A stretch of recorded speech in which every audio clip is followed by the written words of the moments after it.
तो आइए स्टूडेंट, स्वागत है आपका विजय स्टडी पॉइंट में। आज की इस वीडियो में मैं आप सभी को class 10th new NCERT math अध्याय 2 बहुपद के उदाहरण 2, उदाहरण 3, उदाहरण 4 और 5 को बताने वाला हूं। इससे पहले मैंने उदाहरण 1 को फुल एक्सप्लेनेशन के साथ समाप्त कर दिया है।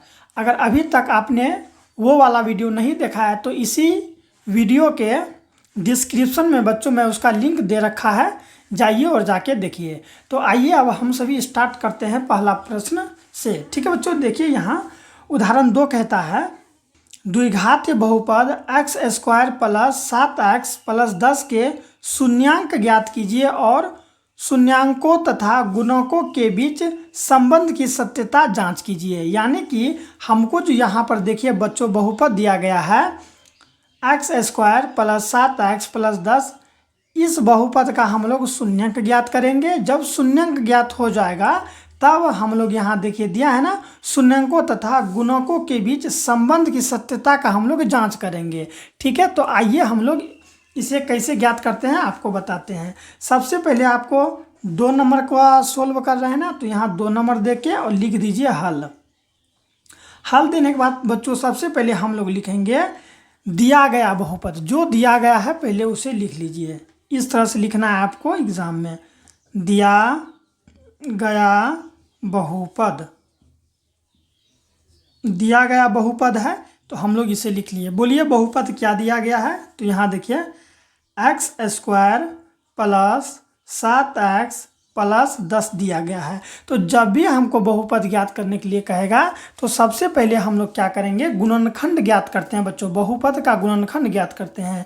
तो गुणनखंड कैसे ज्ञात करते हैं, देखिए बच्चों x² के आगे में जो संख्या है ना, वो संख्या को हम लोग अंतिम संख्या से गुना करते हैं।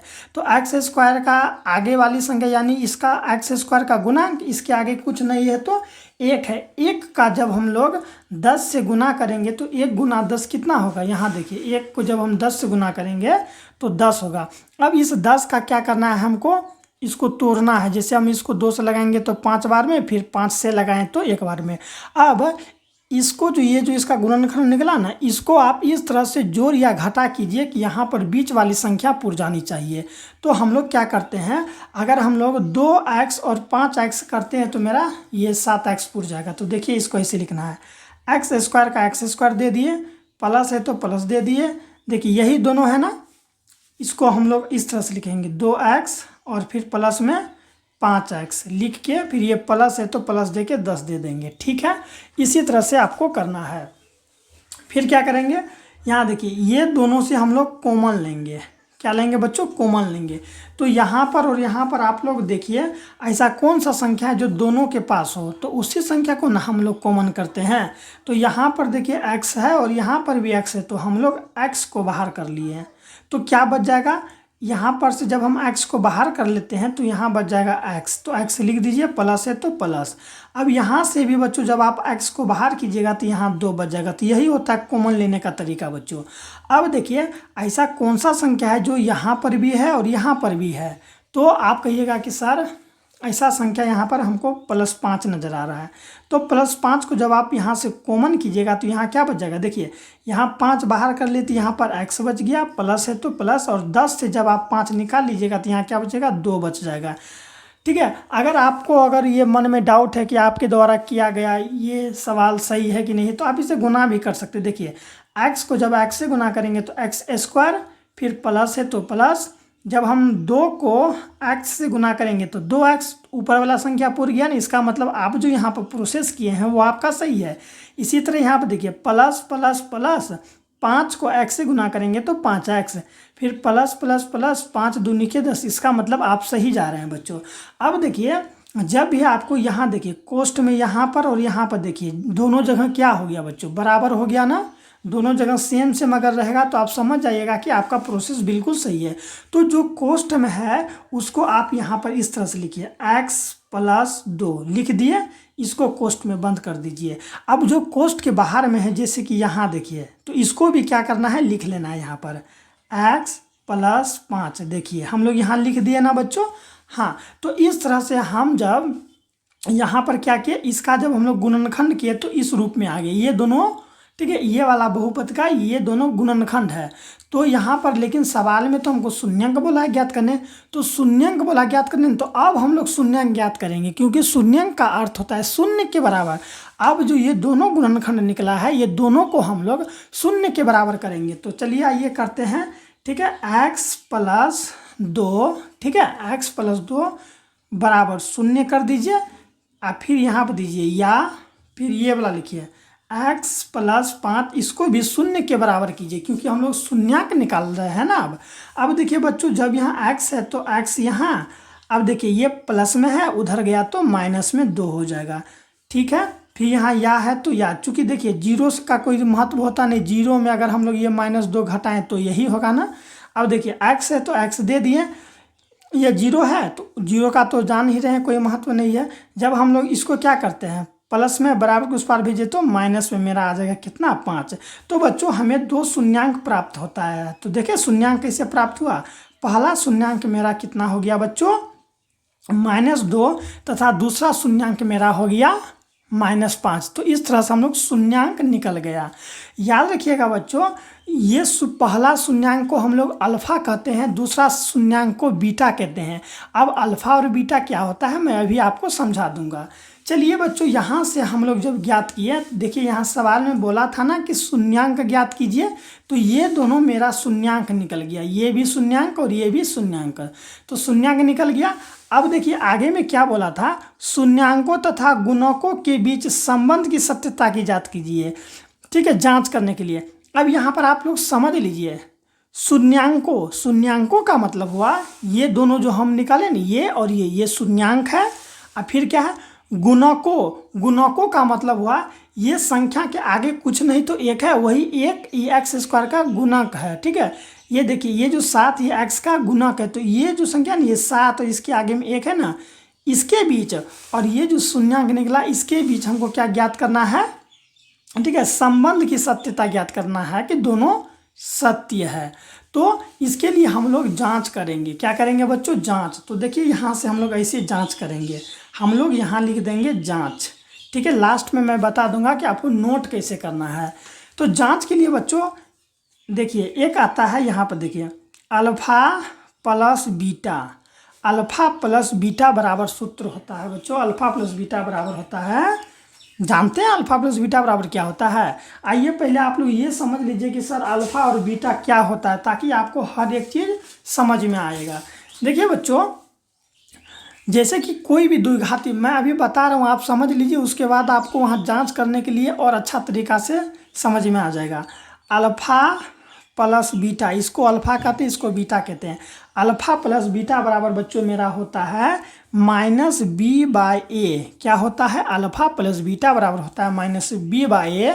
और बच्चों याद रखिएगा आप, एक होता है अल्फा इंटू बीटा, ये समझ लीजिए आप, अल्फा इंटू बीटा बराबर होता है बच्चों c/a। इसी को हिंदी में हम लोग कहते हैं बच्चों, इसको हिंदी में हम लोग कहते हैं, यहाँ देखिए इसको हिंदी में हम लोग कहते हैं शून्यांकों का, ठीक है, शून्यांकों का योग। क्या कहते हैं बच्चों इसको, शून्यांकों का योग। और अल्फा इंटू बीटा, इसको हम लोग कहते हैं शून्यांकों का गुणनफल, शून्यांकों का गुणनफल कहते हैं बच्चों इसी को, ठीक है, भूलिएगा नहीं। अल्फा प्लस बीटा यानी जुड़ रहा है, इसीलिए हम लोग इसको शून्यांकों का योग कहेंगे। और शून्यांकों का योग बराबर होता है -b/a, और शून्यांकों का गुणनफल बराबर होता है c/a। अभी भी आपको उतना अच्छा तरीका से समझ में नहीं आया होगा कि ये होता क्या है, तो अब आपको यहाँ समझ में आएगा, ठीक है, यहाँ पर समझ में आएगा। जैसे कि द्विघाती बहुपद यहाँ पर क्या दिया है, यही दिया है ना, यहाँ देखिए द्विघाती बहुपद मेरा क्या दिया है, x² + 7x + 10 दिया है ना। तो याद रखिएगा बच्चों, एक व्यापक जो है ना, व्यापक द्विघाती बहुपद का एक व्यापक समीकरण आता है, उसको हम लोग कहते हैं ax² + bx और +c कहते हैं। तो यहाँ पर देखिए ये x² की जगह यहाँ x² है ना, यहाँ ए तो है लेकिन यहाँ पर कुछ है, जब यहाँ कुछ नहीं तो यहाँ पर एक होगा बच्चों, ठीक है। यहाँ देखिए यहाँ एक्स यहाँ पर भी है, यहाँ पर भी एक्स है, तो बी का मान यहाँ पर 7 हो जाएगा, बी का मान क्या हो जाएगा 7 हो जाएगा, और सी का मान यहाँ 10 हो जाएगा। अगर हम आपसे पूछे कि ए का मान कितना है, बी का मान कितना है और सी का मान कितना है, तो आप तुरंत बता दीजिएगा। क्यों बता दीजिएगा? क्योंकि ये बच्चों द्विघात बहुपद का एक व्यापक समीकरण होता है, इसे आप लोग याद रखिएगा, ठीक है। A x square plus B x plus c, और ये जो है बच्चों ये एक्स स्क्वायर के सीधा हम देखिए एक्स स्क्वायर है ना, यहाँ देखिए ए है तो ए के सीधा हम कुछ है, जब नहीं है तो यहाँ ए का मान 1 हो जाएगा, ठीक है। यहाँ देखिए बी के स्थान पर यहाँ बी है ना, हाँ तो बी का स्थान पर देखिए क्या है 7 है, तो ये 7 हो जाएगा, और यहाँ एक्स है तो यहाँ एक्स। सी के स्थान पर देखिए कुछ नहीं, तो सी जो है ना अचर पद है बच्चों, ये सी, और यहाँ देखिए ये क्या है 10, तो सी का मान 10 हो जाएगा। समझ में आ गया? वही चीज़ बच्चों यहाँ पर अभी आपको जांच में हेल्प देगा, ठीक है। तो आइए अब हम लोग जांच करते हैं। अल्फा प्लस बीटा बराबर क्या होता है? Minus b by a, minus b by a. तो अल्फा और बीटा क्या होता है? अब ये जानिए सर अल्फा क्या होता है।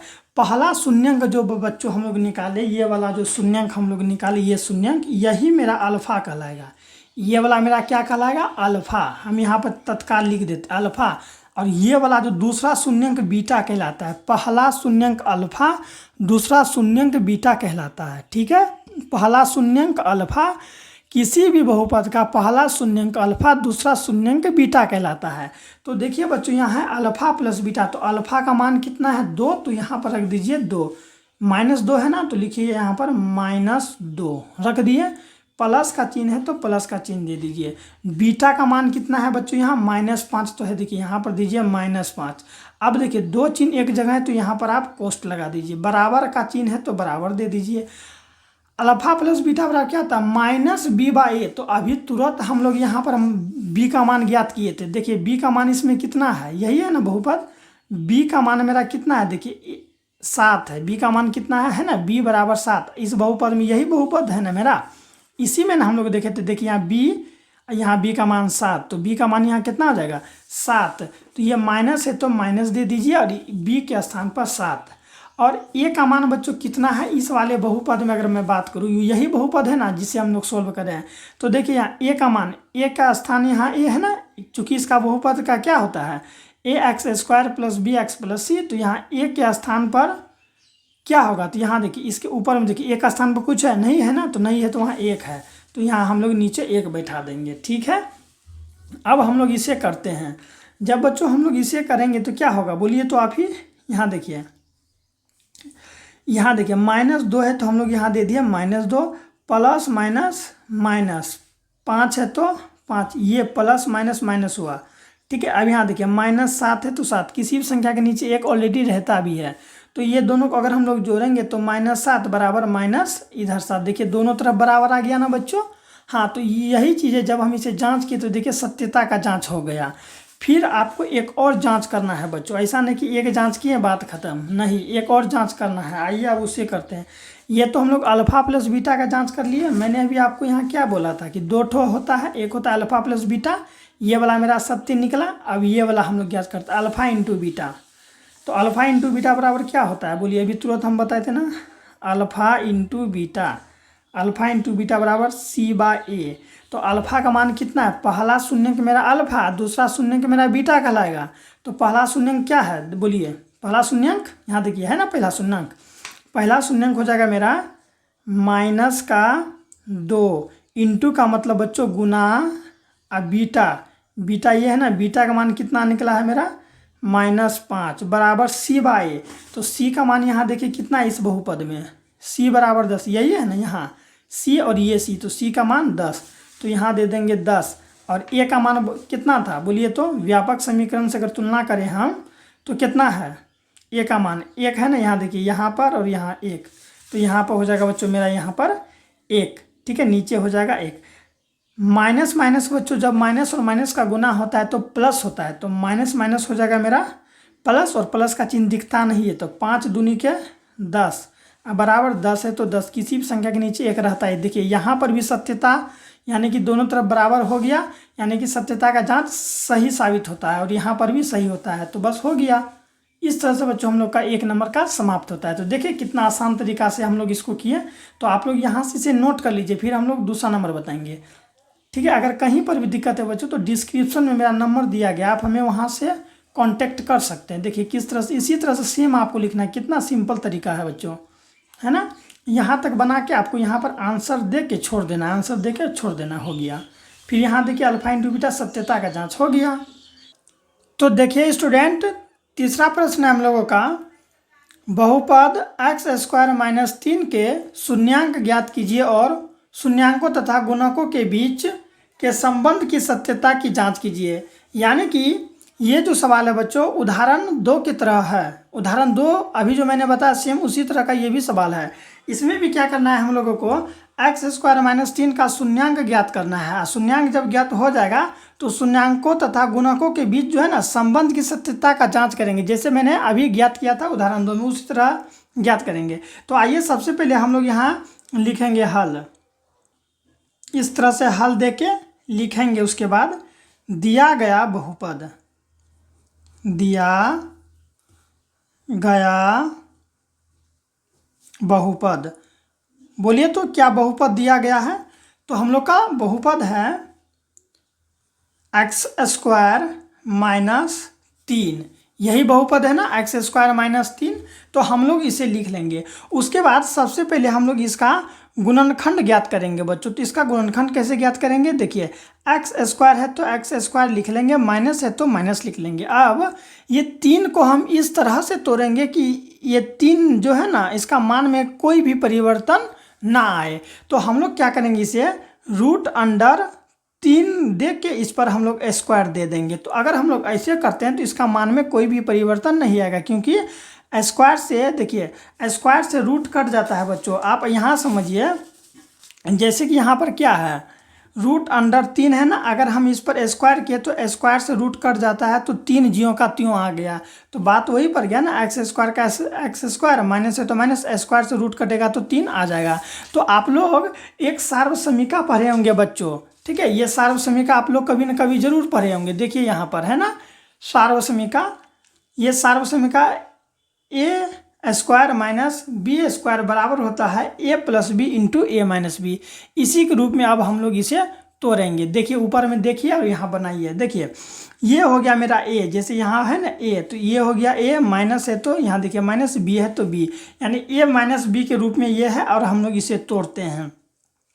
तो इसे कैसे तोड़ेंगे, a + b, तो ये मेरा a और ये मेरा b, तो a + b मेरा कितना है, √3, a + b × a - b, a - b का मान कितना है, √3। तो देखिए बच्चों इस तरह से ये टूट गया हम लोगों का, ठीक है। तो अब हम क्या याद करेंगे, शून्यांक। तो शून्यांक के लिए क्या करते थे हम, इसको शून्य के बराबर करेंगे ना। तो लिखिए यहाँ पर x + √3 बराबर 0 या x - √3 बराबर 0। हम इसे 0 के बराबर करते हैं और शून्य ज्ञात करेंगे। x है तो x को ज्यों का त्यों रख लिया हम, ठीक है। बराबर है तो बराबर, ये रूट किस में है बच्चों, प्लस में, बराबर को उस पार गया तो माइनस में हो गया मेरा √3। तो ये हो गया मेरा पहला शून्यांक प्राप्त हो गया।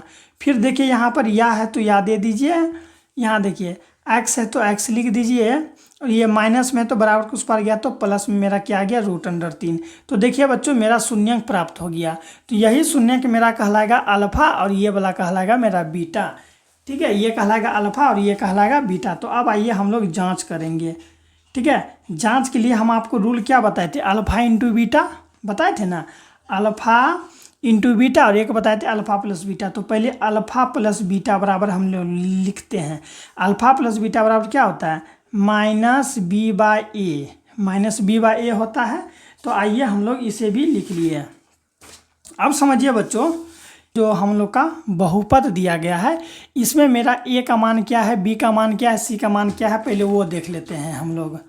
देखिए यहाँ पर है मेरा x², यही है ना, और माइनस क्या है 3। तो इसमें अगर हम बात करें तो व्यापक रूप क्या होता है, द्विघातीय समीकरण का व्यापक रूप क्या होता है, ax² प्लस बी एक्स और प्लस सी, यही होता है ना। तो देखिए एक्स स्क्वायर, तो यहाँ पर एक्स स्क्वायर, तो यहाँ ए, तो इसके आगे में ए होता है, तो ए का मान यहाँ कुछ नहीं, तो ए, चलो एक मिल गया, ठीक है।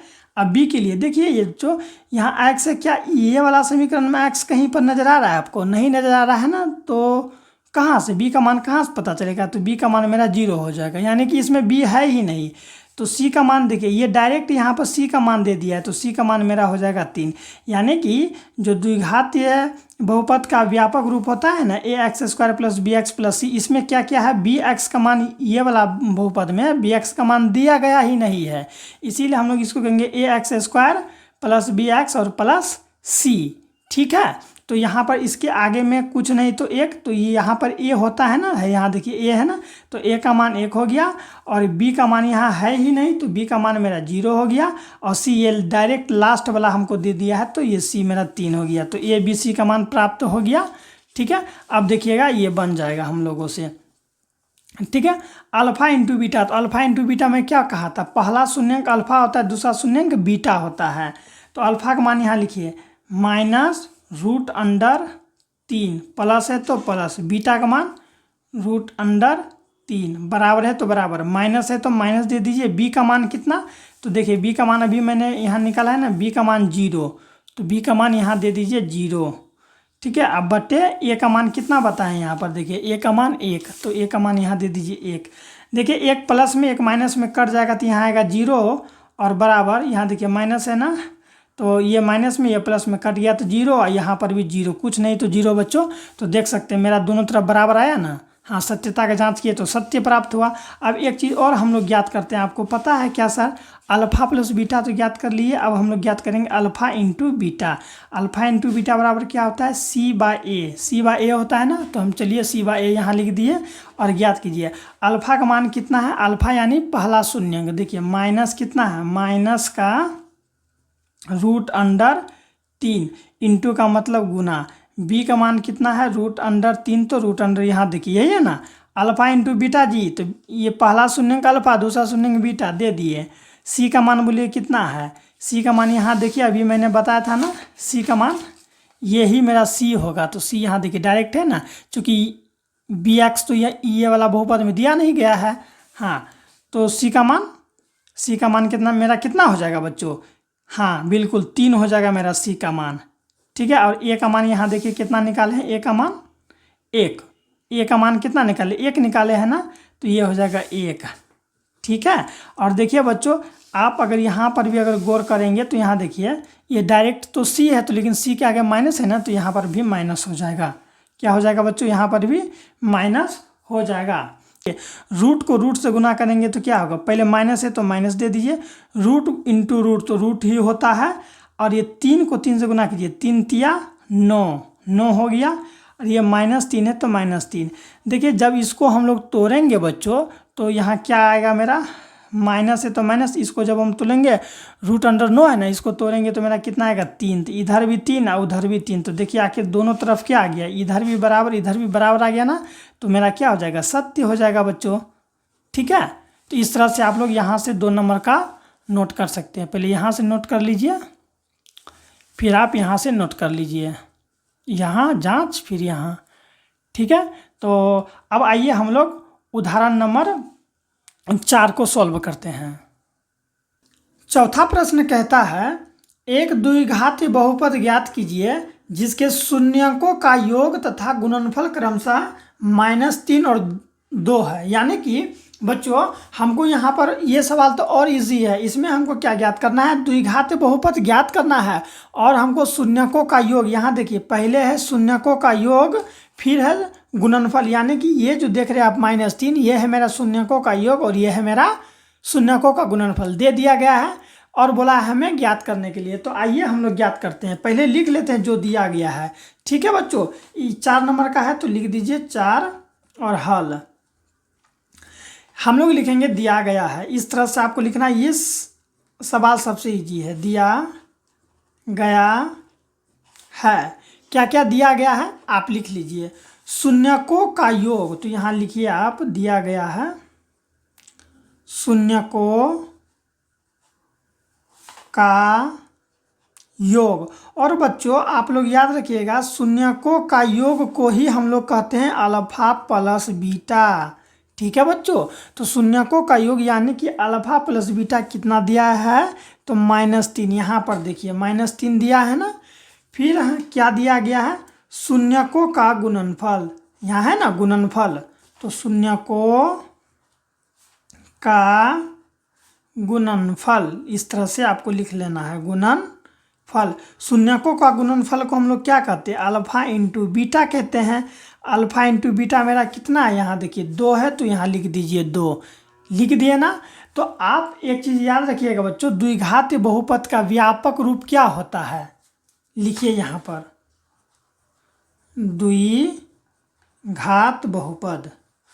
द्विघात बहुपद आपको हम बताएं ना बच्चों, द्विघात बहुपद का व्यापक रूप होता है ax² plus bx plus c होता है ना, होता है कि नहीं होता है, वो उसका व्यापक रूप हो गया। लेकिन एक और होता है बच्चों द्विघात बहुपद बराबर, ठीक है, द्विघात बहुपद जब हमको शून्यकों का योग तथा शून्यकों का गुणनफल दिया हो, तब अगर हमको बहुपद ज्ञात करना है तो उसके लिए ये एक स्ट्रक्चर आता है बच्चों, ये आपको याद रखना होता है। ये होता है हम लोग का x² minus alpha plus beta into x plus alpha into beta, alpha into beta, ये स्ट्रक्चर होता है बच्चों, आपको याद रखना है। ठीक है, स्ट्रक्चर क्या होता है, x² minus alpha plus beta into x plus alpha into beta होता है ना। तो इस तरह से हम यहाँ लिखेंगे। देखिए x² है तो x² ज्यों का त्यों रख दीजिए, माइनस है तो माइनस भी रख दीजिए। अल्फा प्लस बीटा का मान यहाँ देखिए, अल्फा प्लस बीटा का मान हमको कितना दिया है, -3, तो यहाँ कोष्ठ के अंदर लिख दीजिए -3। ये x है तो x भी रख दीजिए, प्लस है तो प्लस भी रख दीजिए। और अल्फा इंटू बीटा का मान कितना दिया, यहाँ देखिए अल्फा इंटू बीटा का मान 2 दिया है तो 2 रख देंगे। बराबर है तो बराबर, x² है तो x² माइनस माइनस प्लस 3 है तो 3, और 3 को x से गुना करेंगे तो हो जाएगा मेरा 3x प्लस 2। तो बच्चों देखिए मेरा बहुपद के रूप में निकल गया। कहाँ आप लोग को दिखाई पड़ा, ये देखिए बहुपद के रूप में मेरा निकल गया बच्चों। तो इस तरह से हम लोग का उदाहरण 4 भी समाप्त होता है बच्चों। अब है उदाहरण 5। तो देखिए उदाहरण 5 क्या कहता है। हालांकि उदाहरण 5 मैं इस वीडियो में नहीं बताऊंगा, क्योंकि देखिए उदाहरण 5 जो है बच्चों, ठीक है, यहाँ पर स्टार बना हुआ है। स्टार का मतलब ये हुआ कि ये एग्जाम के लिए इम्पोर्टेंट नहीं है, और यहाँ नीचे भी दर्शा दिया गया है कि यह परीक्षा की दृष्टि से नहीं है। ठीक है, हालांकि यहाँ पर लिखा है परीक्षा की दृष्टि से नहीं है, लेकिन कई बार क्या होता है, आपको ये सवाल तो नहीं देगा लेकिन दूसरा सवाल बदल के दे सकता है। तो आप अगर ये चाहते कि मैं ये सवाल को बताऊं तो प्लीज़ कमेंट जरूर कीजिए। अगर आपका कमेंट अच्छा खासा रहेगा तो मैं ये सवाल बता दूंगा, क्योंकि ये सवाल जो है ना थोड़ा लॉन्ग है, हल्का सा लॉन्ग है, ज़्यादा नहीं है, मैं आपको बता दूंगा। ठीक है बच्चों, तो मिलते हैं नेक्स्ट वीडियो में। अगर अच्छा लग रहा होगा तो प्लीज़ चैनल को सब्सक्राइब कर लें।